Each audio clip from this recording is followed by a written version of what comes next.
A transformação da vida. O homem branco se acha uma pessoa prática que quer alcançar resultados. Fica impaciente com teorias e com qualquer discussão que não leve de pronto a aplicações concretas. É por isso que o comportamento da civilização ocidental pode ser descrito, em geral, como muito barulho por nada. O sentido adequado de teoria não é especulação ociosa, mas visão. E foi bem dito que, onde não há visão, as pessoas sucumbem. Mas visão nesse sentido não significa sonhos e ideias para o futuro. Significa compreensão da vida como ela é, do que nós somos e do que estamos fazendo. Sem esse tipo de conhecimento, é simplesmente ridículo falar sobre ser prático e alcançar resultados. É como andar apressado no meio de um nevoeiro, sem rumo. Não sabemos para onde vamos, nem quais resultados queremos de verdade. Para mentes que pensam assim, o que discutimos até aqui pode parecer teórico demais. Tudo bem com essas ideias, mas elas funcionam? Preciso perguntar, o que você entende por funcionar? A prova funcional de uma filosofia costuma ser se ela faz as pessoas melhores e mais felizes, se resulta em paz, cooperação e prosperidade. Contudo, esse critério não tem sentido e é desprovido de compreensão teórica. O que você entende por felicidade? As pessoas melhores são melhores em quê? Em que vão cooperar? O que se faz com paz e prosperidade? A resposta para essas perguntas depende inteiramente do que somos e do que queremos de verdade agora. Por exemplo, se queremos de uma vez só paz e isolamento, irmandade e segurança para o eu, felicidade e permanência, nossos quereres são contraditórios. Os resultados, por mais práticos que possam ser para alcançá-los, vão ser novas contradições. É a velha história de querer comer bolo e ficar com ele, para a qual a única conclusão possível é pôr o bolo no estômago e deixar lá até ter uma indigestão violenta. Se vamos ser nacionalistas e ter um Estado soberano, não podemos esperar a paz mundial. Se quisermos ter tudo pelo menor custo possível, não podemos esperar a melhor qualidade possível. E o equilíbrio entre os dois é a mediocridade. Se vamos defender um ideal superior de moralidade, não vamos conseguir evitar a hipocrisia. Se nos apegarmos à crença em Deus, não podemos ter fé também, já que fé não é apego, mas desapego.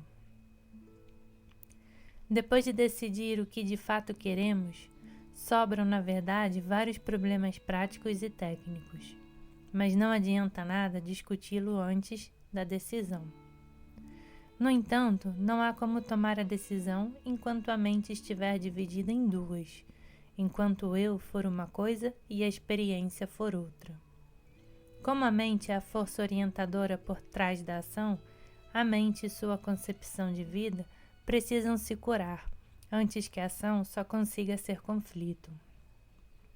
Portanto, é preciso falar sobre uma concepção saudável de vida, a qual se chega através da consciência completa, pois envolve uma transformação profunda da nossa visão de mundo.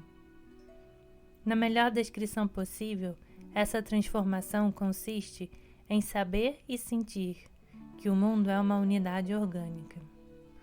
Comumente, sabemos disso enquanto informação, mas não sentimos que seja verdade. Sem dúvida, a maioria das pessoas se sente separada do que está ao redor de si. De um lado, eu, do outro, o resto do universo. Não tenho raízes na terra como uma árvore. Sou independente e não preciso de muito espaço. Parece que eu sou o centro de tudo, mas me sinto desconectado e sozinho. Sinto o que acontece no meu próprio corpo, mas o que acontece nos outros só posso supor. Minha mente consciente deve ter raízes e origens nas profundezas mais incomensuráveis do ser. Ainda assim, tenho a sensação de que ela vive sozinha, nesse crânio apertado. Contudo, a realidade física é que o meu corpo só existe em relação com o universo.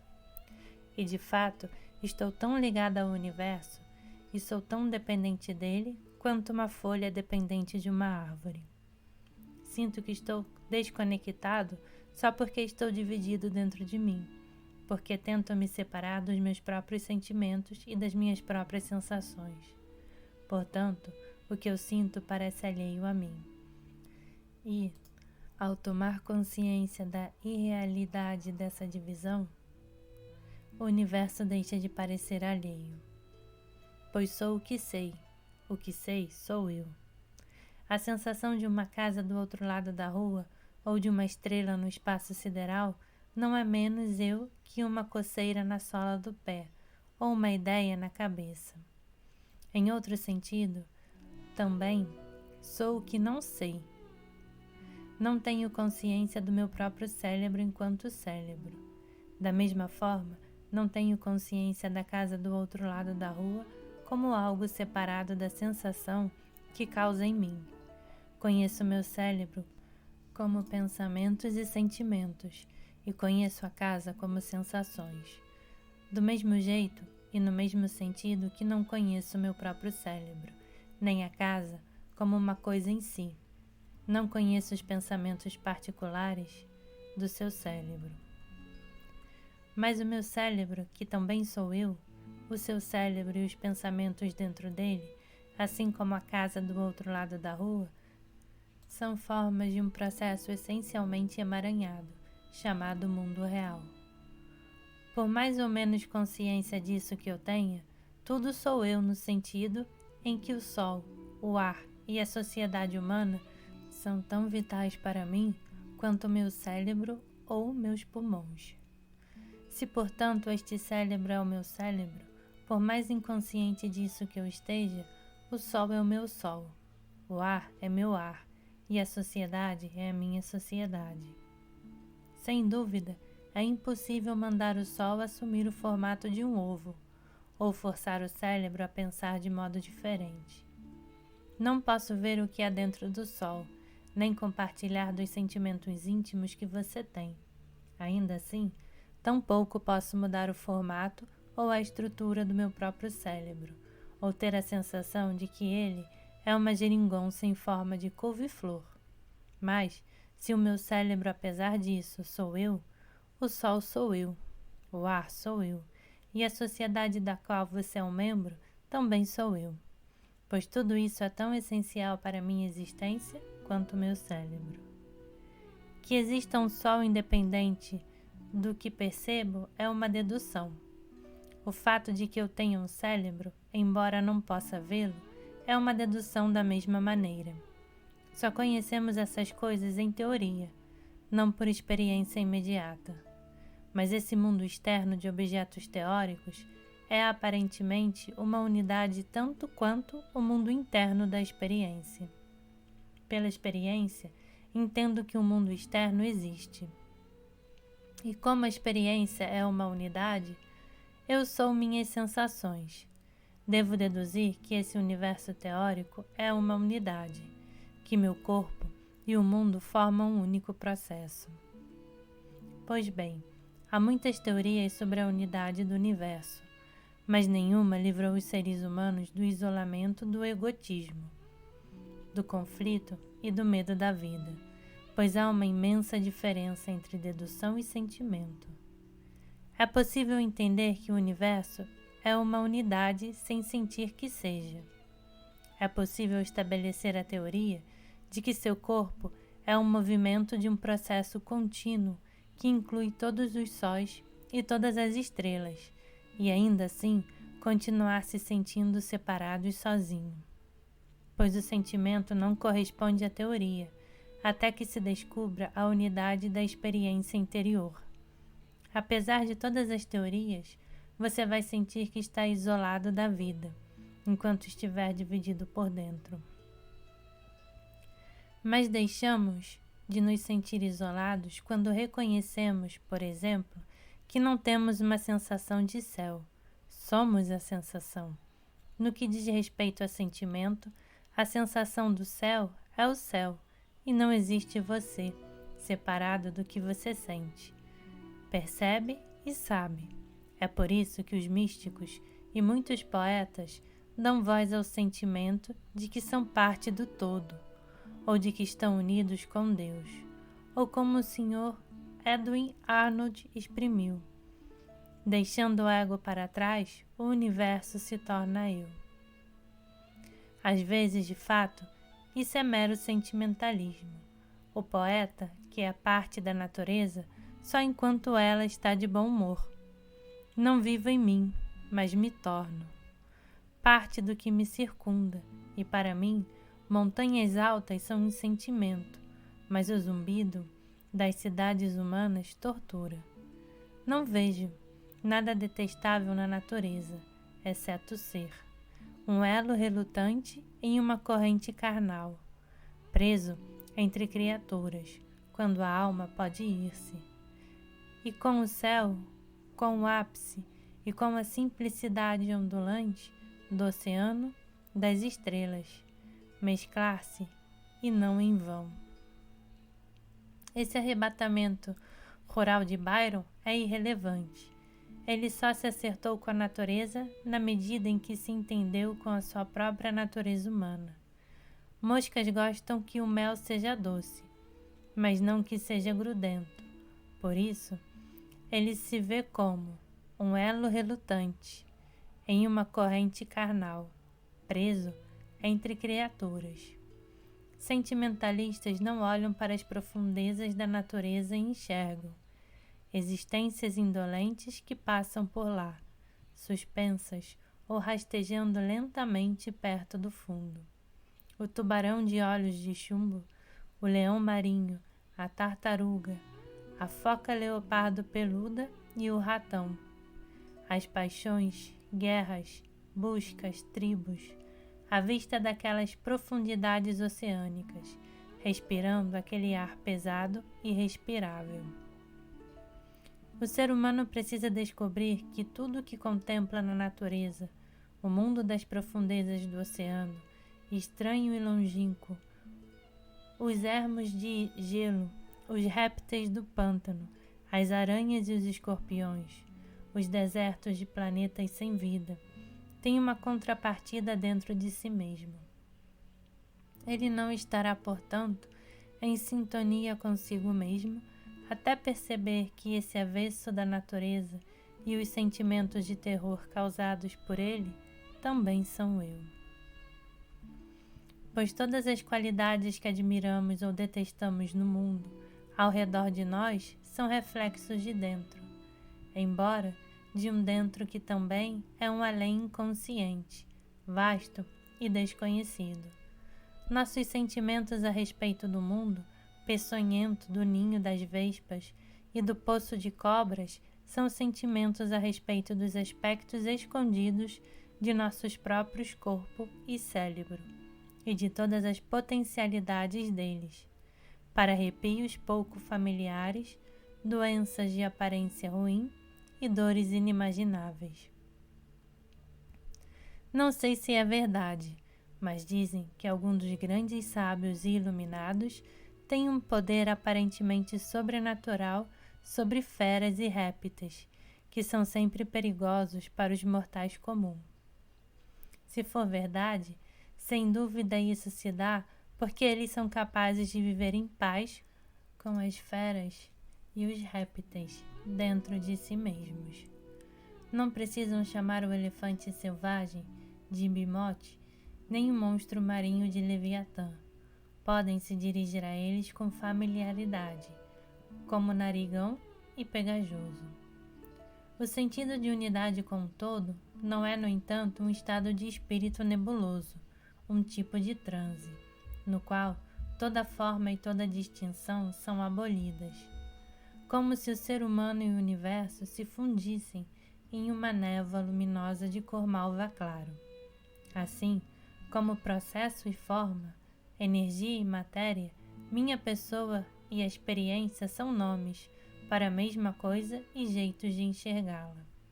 De forma que um e muitos, unidade e multiplicidade, identidade e diferença não são contrários, mutuamente excludentes.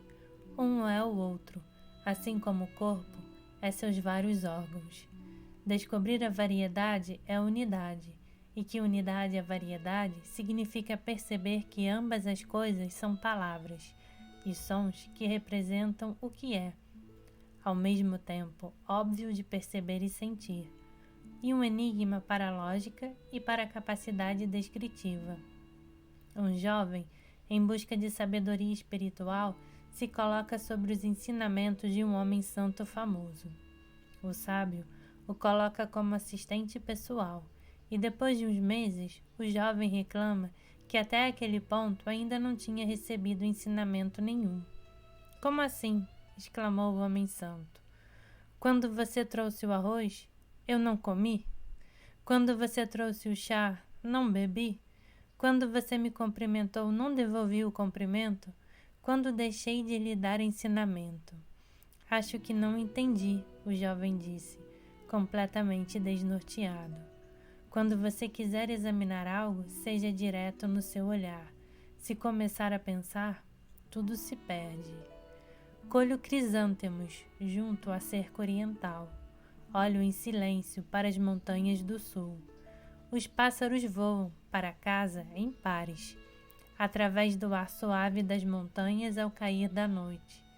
Nessas coisas há um significado profundo, mas quando estamos prestes a expressá-lo, de repente esquecemos as palavras.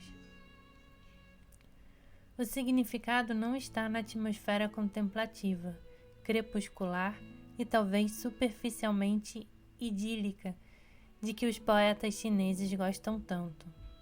Ela já foi expressa e o poeta não doura a pílula. Ele não vira filósofo, como tantos poetas ocidentais, para dizer que ele e as flores, a cerca, as montanhas e os pássaros são um só. Isso também é dourar a pílula, ou, para usar uma expressão oriental, colocar pernas numa cobra. Pois depois de entender sua união com o que é visto e sabido, ninguém sai pelo campo pensando: eu sou isso tudo é simplesmente o que existe. O sentimento de estarmos cara a cara com o mundo, desconectados e postos de lado, tem grande influência com o pensamento e ação. Filósofos, por exemplo, costumam ter problemas para reconhecer que o que dizem sobre o universo também se aplica a eles e ao que dizem. Se o universo é sem sentido, declarar isso também é.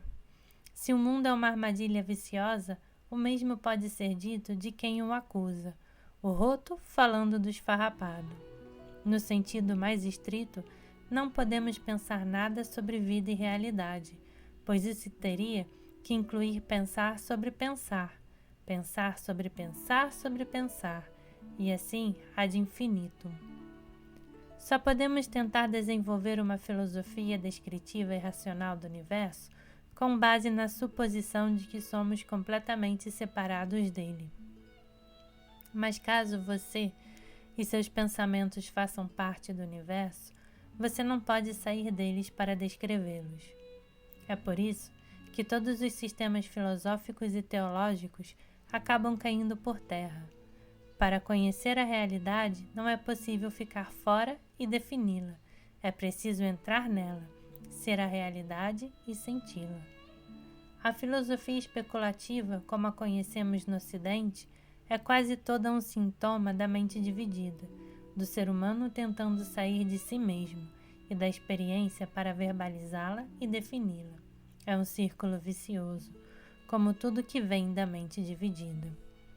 Por outro lado, a percepção de que a mente na verdade está inteira deve ter uma influência correspondente e de alcance igualmente profundo no pensamento e na ação.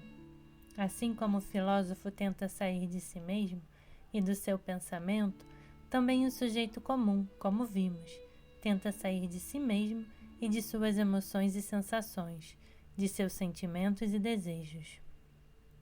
O resultado é uma confusão e uma má orientação de conduta fantásticas, às quais a descoberta da unidade da mente põe fim. Enquanto a mente estiver partida, a vida sempre será conflito, tensão, frustração e desilusão. Acrescenta-se sofrimento a sofrimento, medo a medo e tédio a tédio. Quanto mais a mosca luta para sair do mel, mais rápido fica sem alternativas.